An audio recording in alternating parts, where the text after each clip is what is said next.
na Bíblia, ela é uma coisa que a gente vai ver que muitos homens que não têm paciência na Bíblia fez coisas erradas. Quando não temos paciência, provavelmente faremos coisas erradas na nossa vida. A pior coisa é quando nós fazemos as coisas erradas e não tem jeito de culpar ninguém. Ontem eu estava conversando com uma pessoa e ela disse para mim assim: a pior coisa que eu fiz na minha vida foi isso. Eu fui perguntei e falei assim: mas por que você acha que foi? Porque eu escutei as pessoas falando para mim, as pessoas chegando para mim, essa pessoa lá de Paratinga.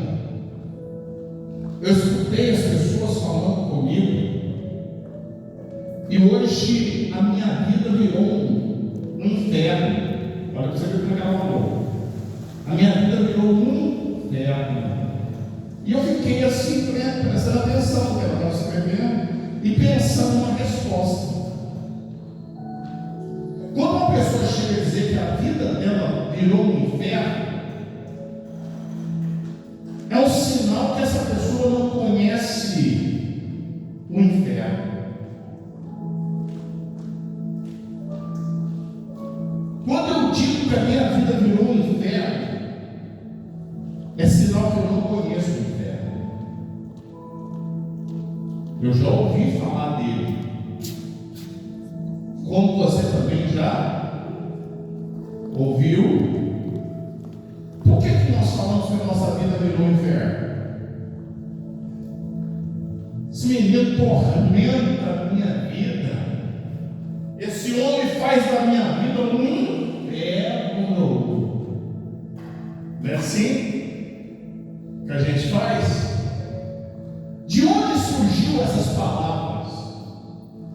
Quem nos ensinou ela? E por que falamos ela? Se conhecemos o Deus poderoso.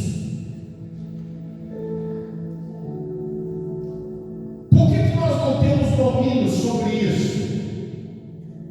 Paulo diz assim: olha, não saia da sua boca nenhuma palavra torpe. Nenhuma palavra. Nenhuma palavra pode sair da nossa boca de qualquer jeito. É por isso que antes da gente falar, a gente tem que fazer o quê? Pensar. Tem pessoas que vão dizer assim: eu sou longo. Não, eu sou longo. Você imagina para você ver. Às vezes as pessoas nos pisam, e quando essa pessoa pisa na gente, não é que aquela pessoa é mal. Ela quer te, talvez Deus está usando aquela pessoa para testar a sua paciência. Você já viu que quando nós não temos paciência, ela tira as pessoas de perto da gente? Somos agressivos nas palavras que falamos. Ninguém quer ficar perto de uma pessoa que não tem paciência. Cai uma colher, não é da outra, capeta, que inferno, que vida. Gente, foi só uma colher que caiu, por que nós estamos estressados? Não é, Deus? Por quê? É só catar a colher e colocar ela dentro da pia e nós vamos lavar ela de novo. Por que eu estou usando a colher? Porque nós vamos utilizar ela de novo.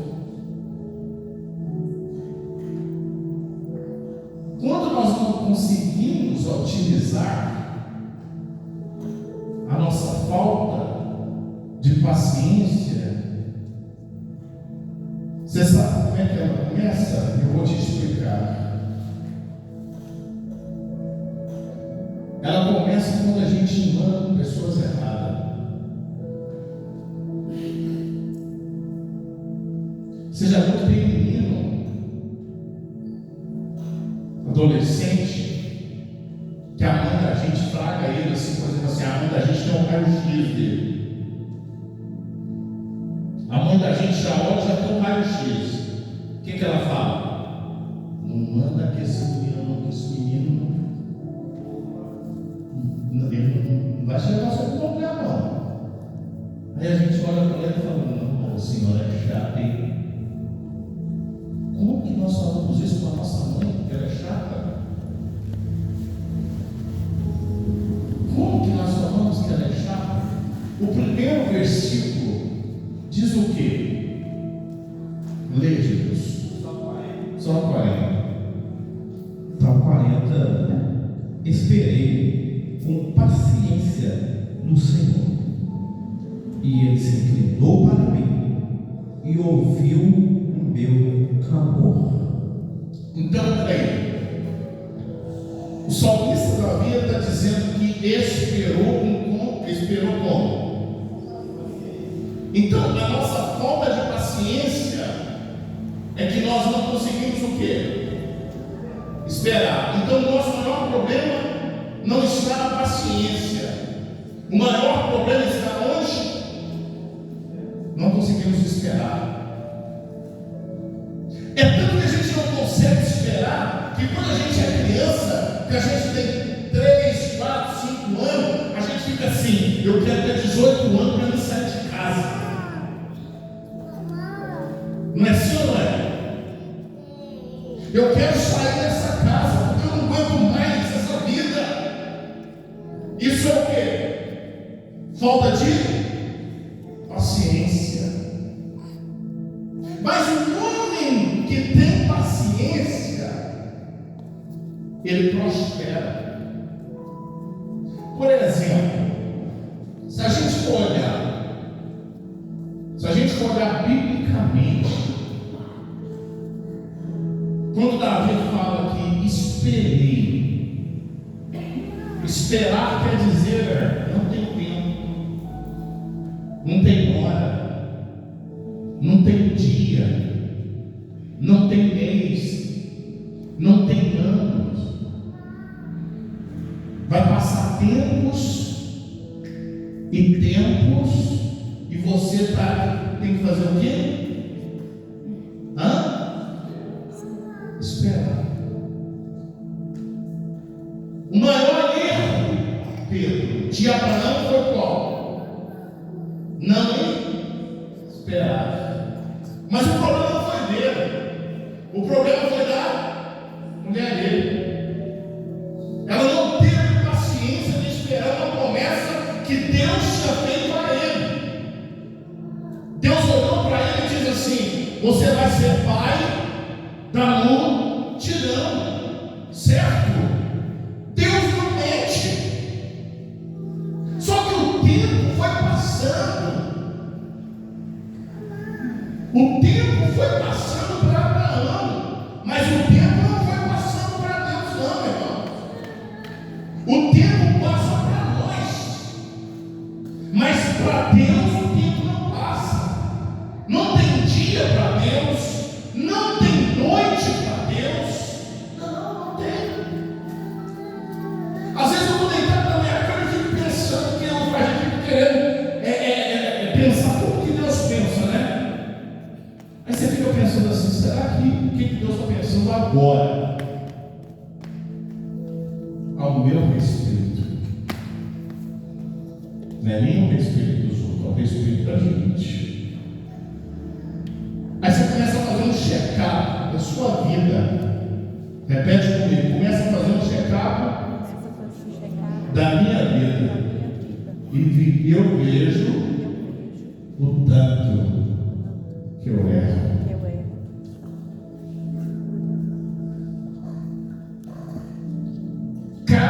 cada erro se atrasa mais a sua bênção. É forte. Cada erro nosso atrapalha a bênção de Deus na nossa vida. Quando a nossa mãe ela nos corrigia, você sabe para onde a gente ia, para a gente ficar, para a gente não avançar na mãe da gente, para a gente não amaldiçoar a mãe da gente. Sabe para onde eu ia? Eu ia para o quarto.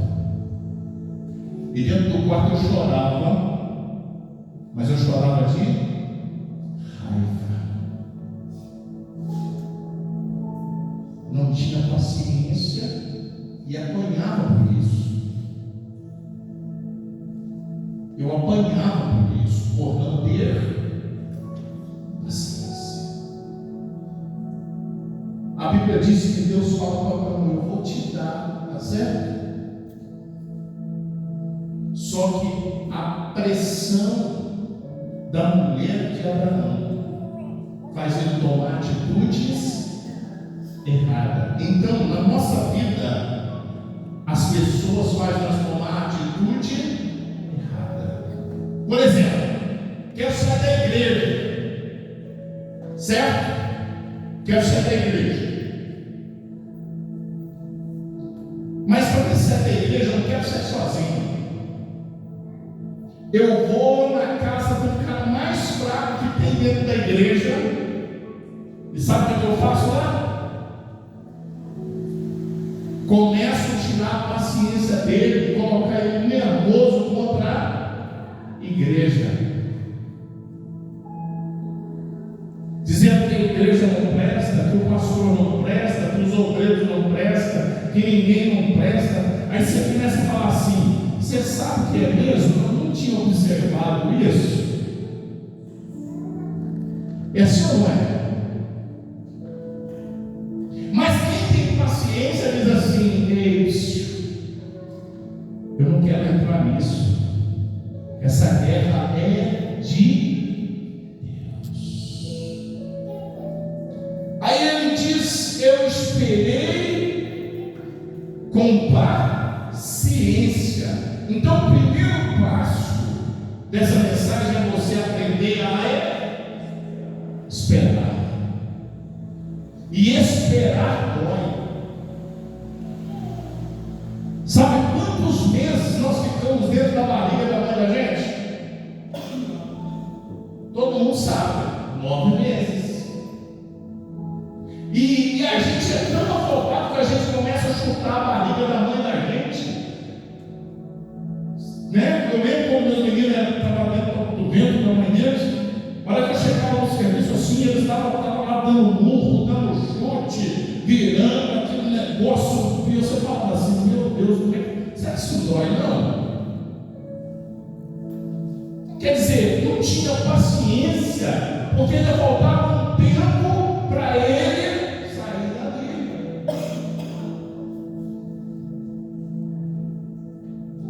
Então, a primeira coisa, aprende a controlar o seu tempo. Tempo é a coisa mais precioso que existe. É o tempo.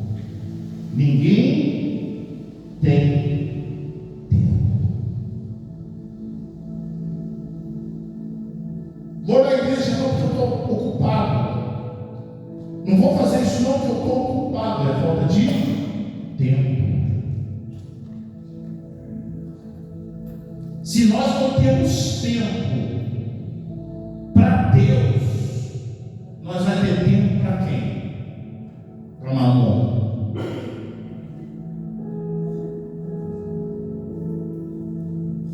Aí ele diz assim: eu esperei com paciência e ele me ouviu. A paciência faz faz Deus nos ouvir. Se Deus te ouviu, qual que é o problema? Por que não confiamos que Deus nos ouviu de verdade? É a mesma coisa, às vezes um profeta profetiza na nossa vida e a gente começa a dizer assim: ah não, eu acredito muito em profecia, eu não acredito muito em nada. Então não vai acontecer, porque só acontece coisas na nossa vida quando a gente acredita. Existe um livro que diz assim: ó, acredita, porque é hora de vencer. Acredita. Deixa eu dizer para você, todo mundo pode desanimar, mas eu lembro de um homem chamado Noé que não desanimou. 120 anos para fazer uma arca, e ele pregando o evangelho, dizendo: povo, arrepende. Depois que ele faz a arca, Deus ainda dá mais 7 dias para o povo se arrepender. E o povo não se arrependeu. E Noé estava onde?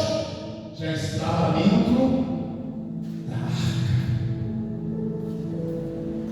Ele esperou 120 anos. Você sabe o que é 120 anos, irmão? Você trabalhando sem ver uma nuvem, sem saber que nunca choveu na vida, e você trabalhando, dizendo: vai chover. Por isso que o povo não acreditava nele. Nunca tinha chovido, irmãos. As pessoas não sabiam que era chuva. Mas a paciência de Noé era construir. Quem ouve Deus, obedece Deus. E agora eu vou falar uma coisa aqui que todo mundo vai ficar de cara. Deus sempre escolhe aquele que não sabe. Aleluia. Deus não escolheu um engenheiro. Deus escolheu um carpinteiro. Um cara que fazia plantações, o cara que fazia sua mesa, mas uma arca. Mas ele entendeu o propósito e diz assim: se Deus está falando que vai destruir, eu vou esperar, e vou esperar com paciência. Se fosse nós com 20 anos, 10 anos, nós falamos: gente, é loucura da cabeça nossa mesmo, não vai acontecer nada, não é verdade? Você imagina?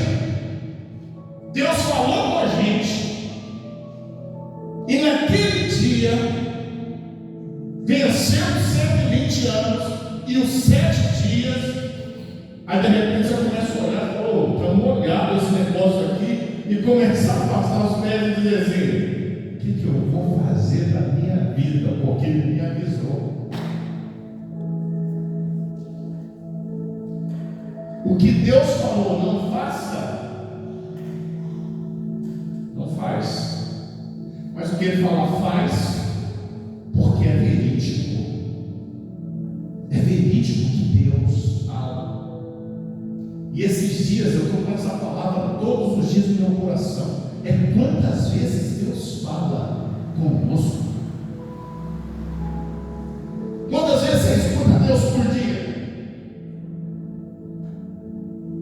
Quantas vezes nós escutamos Deus por dia? Vou na igreja para me ouvir a palavra de Deus. Não, irmãos. Nós ouvimos a palavra de Deus aqui, está certo. Mas Deus fala conosco todo dia. Você já levanta Deus falando com você. E o mais interessante é que nós levanta e não falamos com Ele. A primeira coisa que a gente levanta, a gente vai escovar os dentes, tomar um café e ir para o trabalho. Aí quando a gente vê uma coisa muito ruim, a gente fala: misericórdia, Deus, misericórdia. Não, irmãos. Por que dobramos o nosso joelho e pedimos Deus para nos ensinar a ser paciente.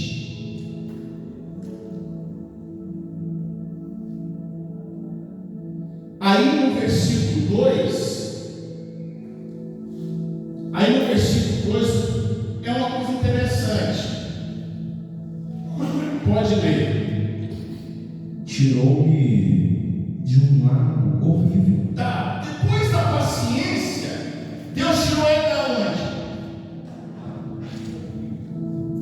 Tirou ele do sofrimento. Então a falta de paciência e esperar significa sofrimento. Repete comigo, igreja: sofrimento.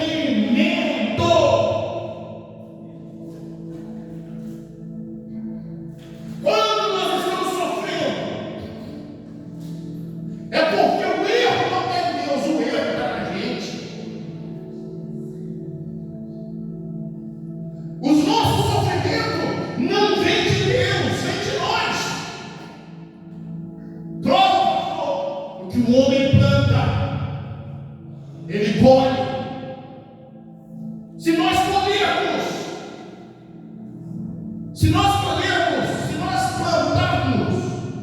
vento, nós vamos colher o quê? Se nós plantarmos chuva, o que nós vamos colher? Relâmpago, trovão, porque é isso que a chuva traz.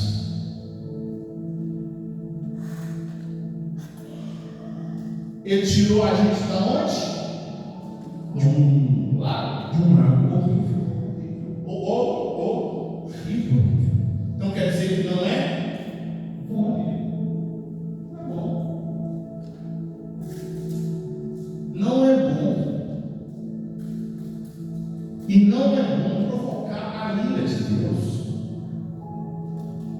Não é bom a gente mentir para Deus, irmãos. E aí, aonde que ele coloca a gente, Deus? Ele pôs os meus pés sobre uma rocha e firmou os meus passos. Ele pôs os meus pés sobre aonde? Uma rocha. Quem que é essa rocha? Jesus. Ele pôs os pés do salmista Davi em cima de uma, e aí acaba. Aí ele fala o quê? Firmou os meus passos. Tá. Então tem uma coisa que nós aprendemos aqui e a gente não pode pular isso aqui. Se firmou os meus passos, quer dizer que eles estavam o quê? Fracos. Tudo que você tem que firmar, porque ou está caindo ou já caiu. Verdade ou não é? Mas o salmista também fala assim: e ele firmou os meus passos. Aí quando firma, segura isso aí. Quando firma os passos da gente, ninguém derruba a gente, irmãos, porque nossos pés estão sobre uma rocha. Aleluia, Jesus. Glória a Deus.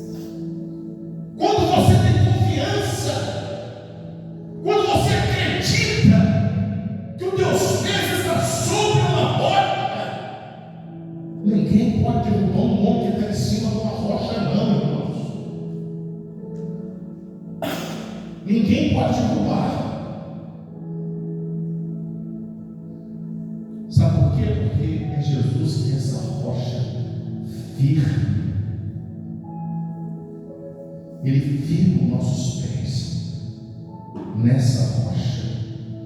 Sabe qual é o maior problema da igreja atual de hoje? É que os pés deles ainda estão naquela parte que fala lago horrível. Seus pés ainda talvez está nesse lago horrível. Então a Bíblia parece que fala que cheio de lodos, né, Deus? Não é? Fala que ele tirou um lago horrível, um charco de lodo, pôs os teus pés sobre uma rocha, firmou os teus passos. Sim. Vamos no lodo. Não, eu vou falar aqui. Vamos no lodo. Quer dizer, o lodo, aonde tem muito lodo, o que o lodo faz?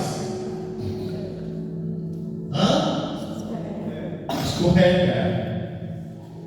Quando tem lodo, a gente diz assim: não passa por aí não, porque o lodo está aí, se cai mesmo. Não é? Então, antes de ele passar por lodo, aí Deus colocou os pés dentro primeiro na rocha, na rocha.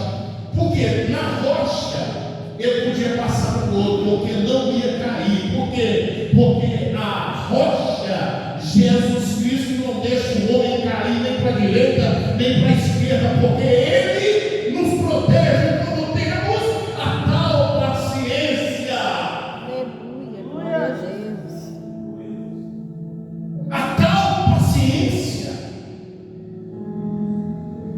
Eu vejo homens, eu vejo mulheres que têm que ter chamado de Deus, mas quando você vai conversar com eles, você tem um desânimo, você fala: não, você não dá para ficar batendo papo com essa pessoa. Essa pessoa só reclama, essa pessoa só chora, essa pessoa só. Está errado, irmãos. Está errado. Presta atenção. Nós não somos só essas pessoas que estão aqui, tem mais pessoas. O que essas pessoas, ou o que o diabo está fazendo com essas pessoas agora, na hora do culto?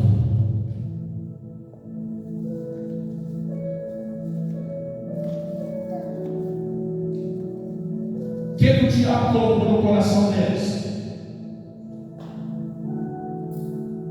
As pessoas falavam para mim assim: eu fui pregar em Patrocínio, num congresso de Deus. Quando eu preguei lá, eu sempre fui estouradão mesmo. Aí quando eu vim embora, o pastor Cláudio estava lá e falou assim: olha, Marquinhos é bom, mas ele é muito duro. Aí o tio Wilson olhou para ele e disse assim, falou dessa forma para ele: mas é o dom que Deus deu para ele. E nisso a gente não para. Cada um trabalha com o dom que Deus lhe dá. O dom de João Batista era totalmente diferente de Jesus, dos discípulos. Cada um deles tinha uma forma de pregar, cada um deles tinha uma forma de ensinar. A igreja também tinha que ser assim. A igreja tinha que ter uma forma de ensinar.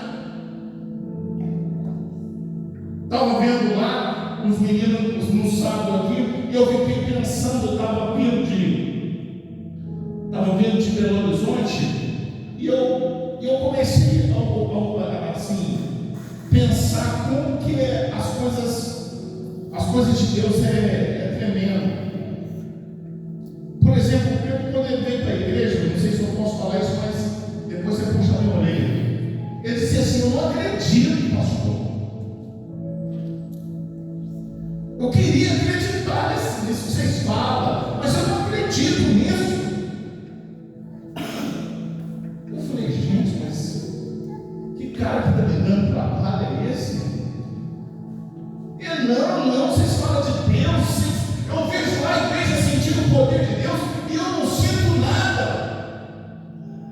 É porque a gente acha que quando sente é quando a gente se solta, não é verdade? Não é não, irmão. Sente. A gente sente Deus é quando a gente está firme.